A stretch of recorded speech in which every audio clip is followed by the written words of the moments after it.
Trainingsprogramm hat mir sehr gut gefallen.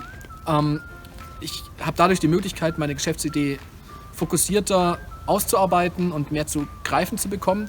Einzelne Punkte sind es gar nicht mal so sehr, die mir wirklich weitergeholfen hätten. Da fällt mir am ehesten das Seminar über Nachhaltigkeit ein, einfach mal um ein Gefühl dafür zu bekommen, was Nachhaltigkeit bedeutet, gerade im Zusammenhang mit Digitalisierung.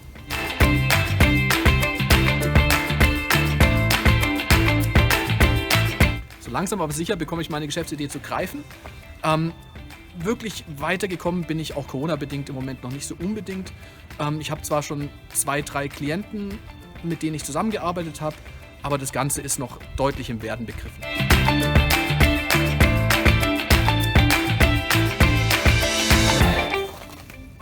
Die Gruppe des Programms ist ganz, ganz, ganz toll und es sind unheimlich tolle Menschen, spannende Menschen mit unheimlich interessanten Ideen und die an einem ähnlichen Punkt sind wie ich gerade im Moment auch und das macht wahnsinnig Spaß, sich mit denen auszutauschen.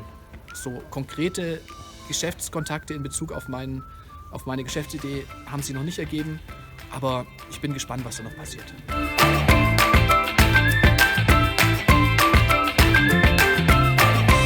Von den nächsten Wochen im Trainingsprogramm erwarte ich mir, meine Idee noch fokussierter zu bekommen, vielleicht auch, also was heißt vielleicht, mit Sicherheit auch deutlich strukturierter angehen zu können und wirklich auszuarbeiten. Das ist mir bisher noch nicht so richtig gelungen, das erhoffe ich mir von den nächsten Wochen. Außerdem hoffe ich, dass es Corona-bedingt besser wird und dass wir uns vielleicht in der Gruppe auch direkt und persönlich noch mehr zusammentreffen können und da eben dann noch mehr zusammenarbeiten können.